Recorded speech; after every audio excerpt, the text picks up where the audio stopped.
कि रावण एक क्रूर और अहंकारी राजा था, जिसने न जाने कितने ही पाप किए और अपने ही भाई को लंका से बाहर फेंक दिया।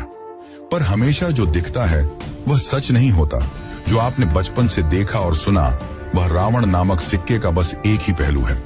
असल में रावण एक महाज्ञानी, महापंडित और महाप्रतापी राजा था, जिसे 6 शास्त्र और 4 वेदों का ज्ञान था।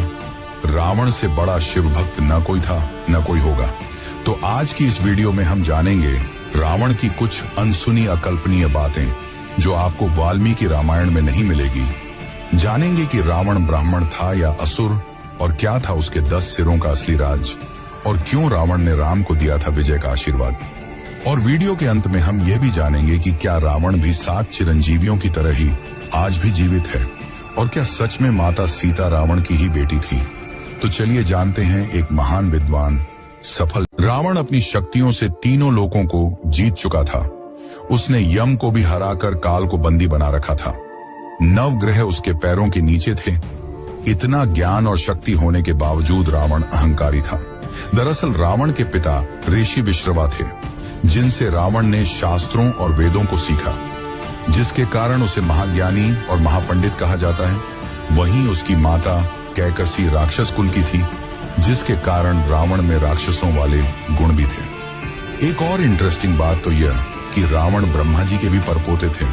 रावण के दादा ऋषि पुलस्त्य ब्रह्मा के 10 बेटों में से एक थे। रावण ने अपने दोनों भाई कुंभकर्ण और विभीषण के साथ ब्रह्मा जी की कठोर तपस्या की। उसने हजारों सालों तक तपस्या की। रावण हर 1000 वर्ष समाप्त होते ही अपना एक सिर काटकर ब्रह्मा जी को अर्पित कर देता, और अंत में जब वो हर 1000 वर्ष समाप्त होते ही अपना एक सिर काटकर ब्रह्मा जी को अर्पित कर देता, और अंत में जब वो अपना 10वां सिर काटने वाला था, तब ब्रह्मा जी उसकी भक्ति से प्रसन्न हुए और उसे और उसके भाइयों को वरदान मांगने को कहा। रावण ने अमृता का वरदान मांगा, पर ब्रह्मा जी ने यह कहते हुए मना कर दिया कि यह सृष्टि के नियमों के अनुकूल है। तब रावण ने वरदान मांगा कि उसे दानव, देवता, किन्नर, नाग कोई न हरा सके, और अपने अहंकार में रावण ने मनुष्यों और वानरों को तुच्छ समझते हुए उनसे सुरक्षा नहीं मांगी, और इसी कारण यही उनके अंत का कारण बने। ब्रह्मा जी ने उसे वरदान देते हुए उसके 10 सिर भी उसे लौटा दिए, और अमृता के लिए अमृत विला दिया जो रावण की नाभि में था, और उसे चेतावनी दी कि यह अमृत विला सिर्फ अग्नि बाण से सुखाया जा सकता है, जो कि केवल श्री हरि विष्णु के पास है, तो तुम उनसे दुश्मनी मोल ना लेना। अब इसके बाद ब्रह्मा जी ने कुंभकर्ण को वरदान मांगने को कहा।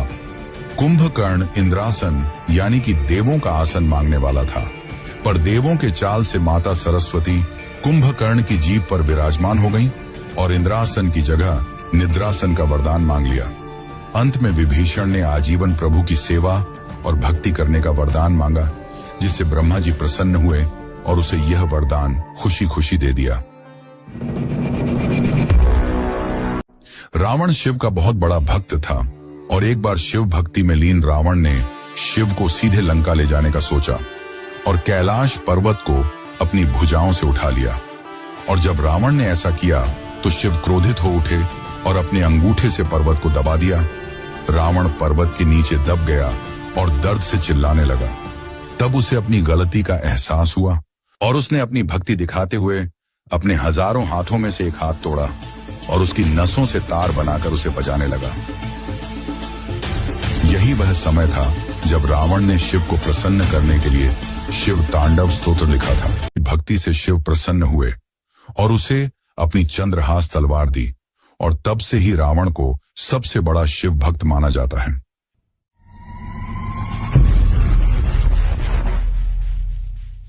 क्या रावण के सच में 10 सिर थे? इसे लेकर शास्त्रों में अलग अलग कहानियां मिलती हैं। कहा जाता है कि रावण को 6 शास्त्र और 4 वेदों का संपूर्ण ज्ञान था, जिसके कारण उसे दशानन या 10 सिरों वाला कहा जाता है। वहीं दूसरी ओर कुछ जगहों पर यह लिखा मिलता है कि रावण के पिता ने उसे 9 मणि वाली एक माला दी थी, जिसके कारण रावण के 10 सिर प्रतीक थे। रावण के 10 सिर उसके चरित्र को दर्शाते हैं। ये 10 सिर हैं: काम, क्रोध, लोभ, मोह, मद, मत्सर्य, अहंकार और उसके सभी सिरों को संतुलन में रखते मुख्य 3 सिर बुद्धि, मनस और चित्त।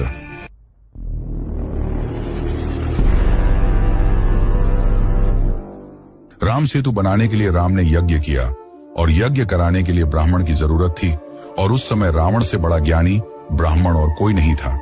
इसलिए राम ने रावण को आमंत्रण भेजा और रावण ने यज्ञ में भाग लिया। कहा जाता है कि यज्ञ में पति पत्नी को बैठना होता है, जिसके कारण रावण ने सीता माता को मुक्त कर यज्ञ में शामिल किया था। लेकिन कुछ जगहों पर यह लिखा मिलता है कि रावण ने सीता को मुक्त नहीं किया था, बल्कि उसकी एक मूर्ति बनाकर पूजा में बैठाया था।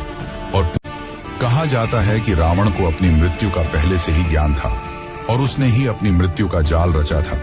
पर उस सच को जानने से पहले हम रावण के जन्म की असली कहानी को जान लेते हैं।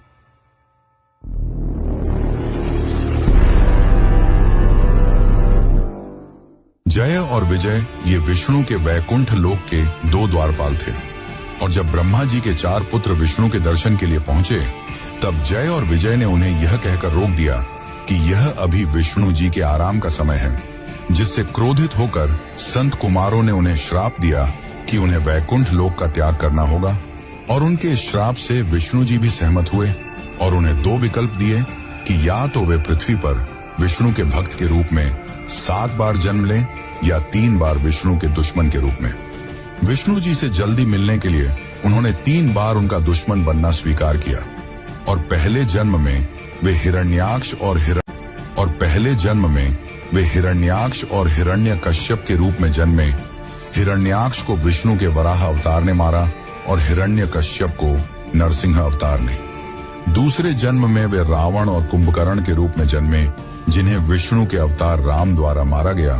तीसरे जन्म में वे शिशुपाल और दंतवक्त्र के रूप में जन्मे, जिन्हें श्री कृष्ण द्वारा मारा गया।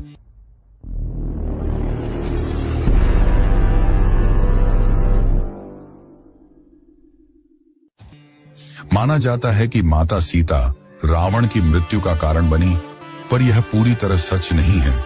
इसके पहले भी रावण को कई ऐसे श्राप मिले जो अंत में उसकी मृत्यु का कारण बने।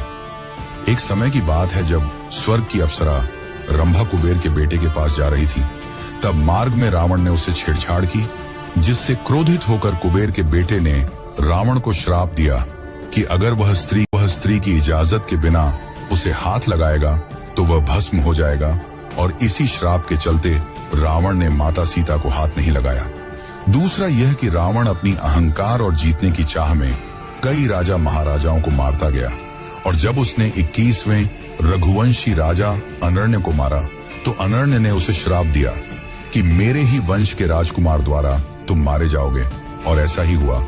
62वें रघुवंशी वंशज राजकुमार राम द्वारा रावण को मारा गया। पर कुछ लोगों का यह मानना है कि रावण मरा नहीं, बल्कि आज भी जीवित है, और कलयुग के अंत के पश्चात वेद और शास्त्रों का ज्ञान देने फिर से आएंगे, और अभी वे लंका की किसी गुफा में हैं। तो चलिए जानते हैं इसकी असली सच्चाई।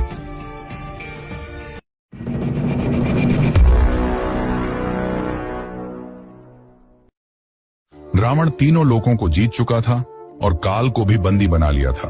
और जब वह नागलोक पहुंचा और रावण की मृत्यु के बाद नाग रावण के शरीर को ले गए और उसे जिंदा करने का प्रयास भी किया, परंतु वे असफल रहे।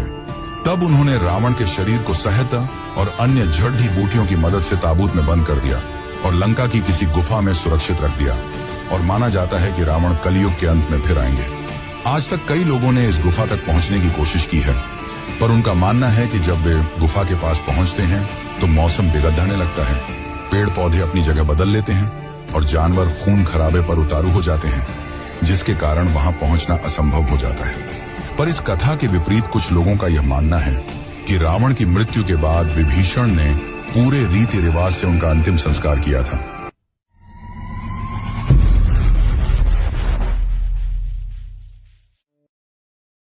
दरअसल रावण एक सफल शासक था, जिसके राज में लंका ने सिर्फ विकास ही किया। रावण ने कई ग्रंथ और आयुर्वेदिक पुस्तकें लिखी, उसने रावण संहिता भी लिखी।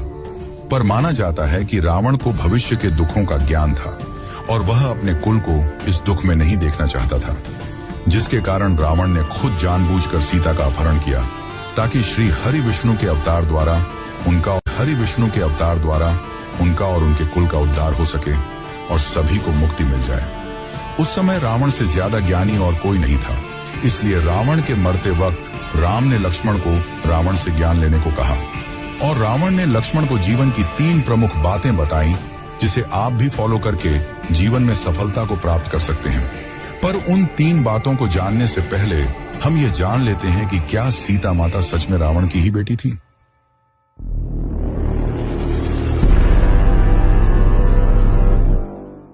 रामायण के जैन वर्जन में हमें यह कहानी देखने को मिलती है जिसके अनुसार सीता रावण की बेटी थी। माना जाता है कि सीता रावण और मंदोदरी की पहली संतान थी, पर उनके जन्म के समय रावण को यह ज्ञात हो गया था कि उसकी पुत्री का पति ही उसकी मृत्यु का कारण होगा। इस वजह से रावण ने उसे संदूक में बंद करके अब हम वह 3 बातें जान लेते हैं जो रावण ने लक्ष्मण को बताई, जिसे आपको भी अपने जीवन में उतारना चाहिए ताकि आप भी एक सफल इंसान बन सके। पहली बात यह कि किसी भी शुभ कार्य को जल्द से जल्द कर लेना चाहिए और अशुभ कार्य को जितना हो सके टालना चाहिए। पर रावण ने राम को पहचानने में देर कर दी, जिसके कारण वह मारा गया। दूसरी बात यह कि अपने दुश्मनों को कभी कम नहीं समझना चाहिए, लेकिन रावण ने जब वरदान मांगा तो अपने अहंकार में उसने मनुष्यों और वानरों को तुच्छ समझते हुए उनसे सुरक्षा नहीं मांगी और वही उनकी मृत्यु का कारण बने। तीसरी बात यह कि अपने जीवन के रहस्य किसी को नहीं बताना चाहिए।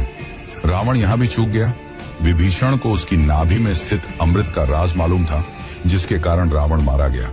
तो ये हैं 3 बातें जो आपको भी जरूर ध्यान में रखनी चाहिए।